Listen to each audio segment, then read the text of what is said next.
Hello friends, Standard 9th English students.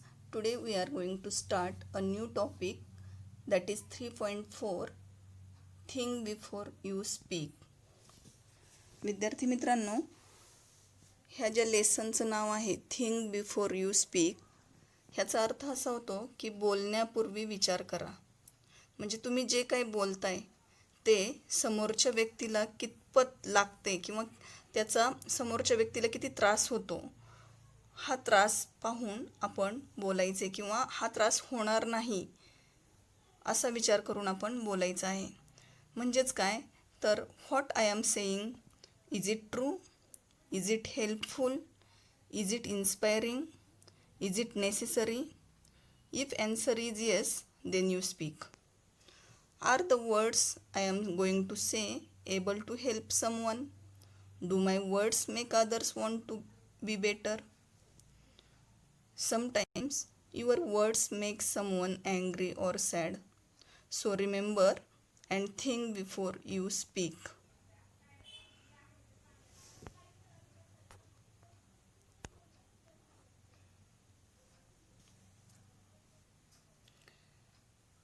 Friends, chit chat activity is very important part of our learning because it helps us to give personal response and helps to answer dialogue writing also. So here we can see first question, do you write a diary? विद्यार्थी मित्रांनो, हा प्रश्न असा विचारलेला आहे की तुम्ही diary लिहिता का. तर बऱ्याचदा तुम्हाला लिहायची सवय नसेल तर बघा, सवय लावा. ह्याचं उत्तर असं येईल, yes I write a diary.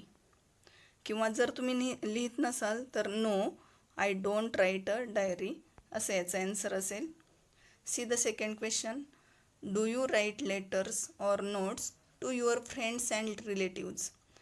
मग तुम्ही तुमच्या फ्रेंड्सला, मित्रांना किंवा नातेवाईकांना पत्र लिहिता का? If you are writing, so you can write yes I write letters or notes to my friends and relatives. Third question is, do you ever fight with your friends? तुम्ही तुमच्या मित्राबरोबर कधी भांडण केले का? If you have done, then you can write yes, I ever fight with my friends. See the last question, do you have arguments with your family members? म्हणजे तुम्ही तुमच्या फॅमिली मेंबर्सबरोबर किंवा फॅमिलीमध्ये जेवढे सभासद आहेत, लोक आहेत, व्यक्ती आहेत, त्या व्यक्तींबरोबर कधी वाद घातला आहे का? आणि घातला असेल तर next question is, what are the argument about? तो वाद कशाबद्दल होता? आता विद्यार्थी मित्रांनो, बऱ्याचदा काय होतं तर आपण घरामध्ये वाद घालतच असतो. तर ॲन्सर जर तुम्ही हो लिहिणार असाल तर yes I have argument with my family members. आणि कशाबद्दल, what are the arguments about?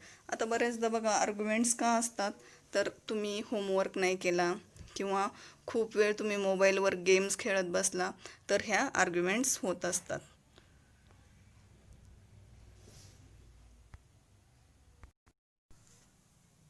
Students, let's see the next question. Read the following words which may be used in place of speak. म्हणजे स्पीकचे काही synonyms words इथे दिलेले आहेत. See these words, talk, utter, tell, announce, declare, voice, an opinion, etcetera. Converse, say, chat, gossip, lecture, communicate. Explain, uphold an opinion, support, praise, recommend. Next is request, urge, plead, introduce, mention, refer to. Next is discuss, remark on, rebuke, comment on, scold आणि chid. Next is criticize, berate, pull up, reproach, admonish, suggest. And last one is indicate, mean, denote, show, reflect, express, reveal. विद्यार्थी मित्रांनो, याचे तुम्ही डिक्शनरीमध्ये अर्थ शोधा आणि त्याच्या खाली जो क्वेश्चन आहे दिलेला आहे तो क्वेश्चन सोडवण्याचा प्रयत्न करा. Let's start the lesson. Think before you speak म्हणजे बोलण्यापूर्वी विचार करा. Man was meant to listen more and talk less.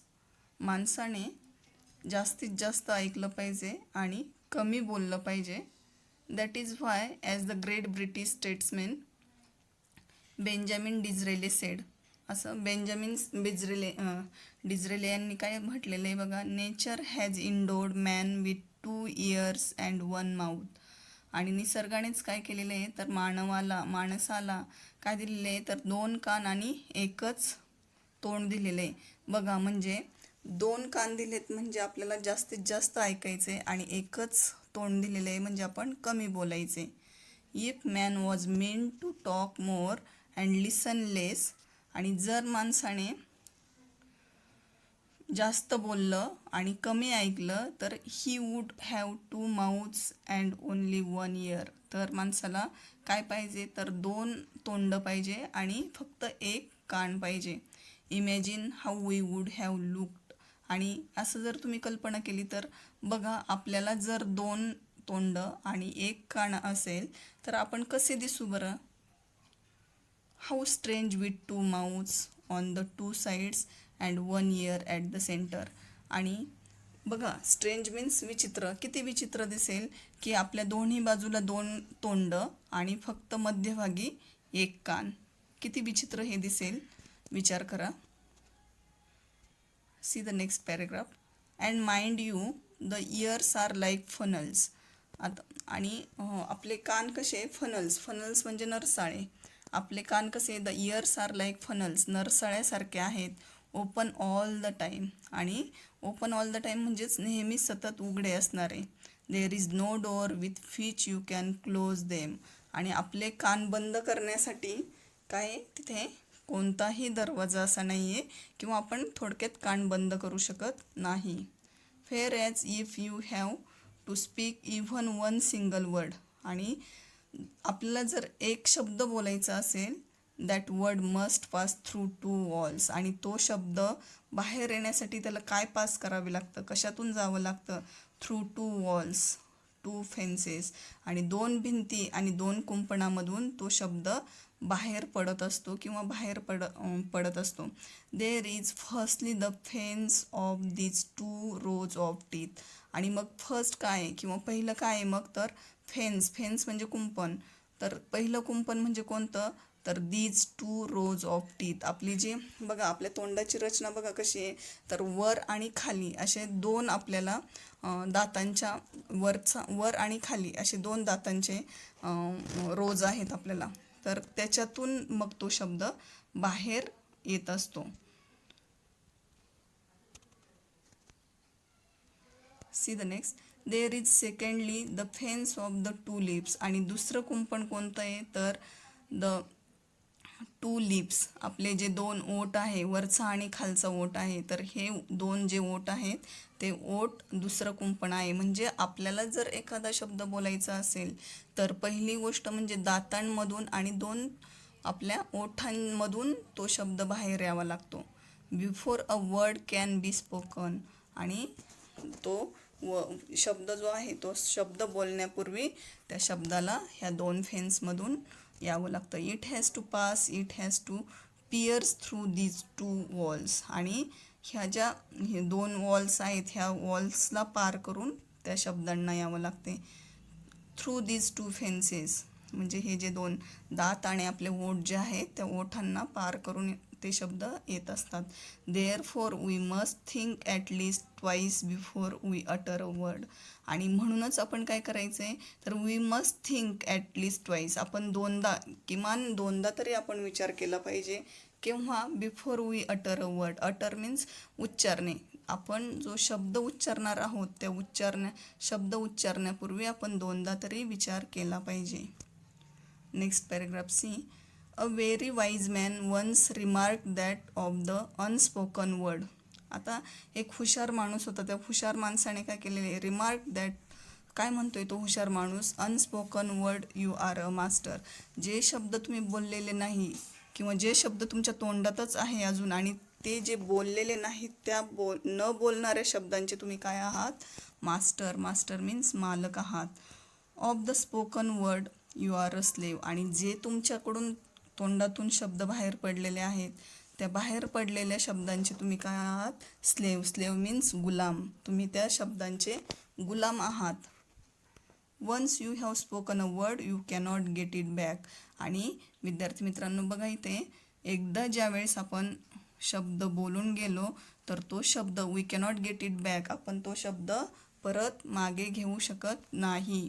Do what you will. तुम्ही कितीही प्रयत्न केला किंवा कितीही काही केलं तरी एकदा बोललेला जो शब्द आहे तो आपण परत मागे घेऊ शकत नाही. Therefore you must be very careful about the words that you speak. आणि म्हणूनच मित्रांनो बघा, ज्यावेळेस आपण बोलतो त्यावेळेस आपण काय बोलणार आहोत ते जे बोलणार आहोत ते खूप काळजीपूर्वक विचार करूनच बोललं पाहिजे. Once the word has left your lips you will not be able to get it back. आणि एकदा का तुम्ही बोलला किंवा एकदा का तर तुमच्या शब्दांनी तुमच्या शब्द तोंडातून पडले, ओठांमधून शब्द बाहेर पडले, you will not be able to get it back. आणि तुम्हाला ते परत माघारी घेणं शक्यच नाही. म्हणजे एकदा जे आपण शब्द बोलून गेले ते बोलून गेलोच आपण. कारण आपण काय करू शकतो, एकदा आपण जर शब्द बोललो आणि ते जर शब्द वाईट असतील तर आपण एवढंच करू शकतो की ते फक्त आपण सॉरी वगैरे म्हणून त्या शब्दांची तीव्रता कमी करू शकतो. But we cannot get it back. See the next paragraph. What are unspoken words. आता काय हे जे शब्द आपण बोलत नाही की ते काय आहेत, they are things you want to say. की ते आपल्याला जे बोलायचे असतात ते बोलण्याचे जे शब्द आहेत ते शब्द, बट रिमेन अनसेड. जे आपल्याला शब्द बोलायचे आहेत पण ते आपण बोलू शकत नाही तेच काय असतात तर अनस्पोकन वर्ड्स असतात. As thoughts in your mind. आणि ते फक्त तुम्ही तुमच्या मनामध्ये तुम्ही विचार करू शकता. Once you have put the thoughts into words, once the words have left your lips, you cannot change them or control them. आणि बघा, once you have put the thoughts into words. आता तुमच्या मनातला जो विचार आहे तो विचार एकदा त्या विचारांचं रूपांतर एकदा जर शब्दात झालं तर once the words have left your lips. आणि त्या शब्दांनी जर एकदा तुमच्या तोंडातून ते शब्द बाहेर पडले किंवा तुमच्या ओठातून ते शब्द बाहेर पडले तर you cannot change them or control them. तुम्ही ते बदलू शकत नाही किंवा त्याच्यावर तुमचा ताबाही नसतो. म्हणजे ते एकदा आपण शब्द बोलून गेलेलो असतो.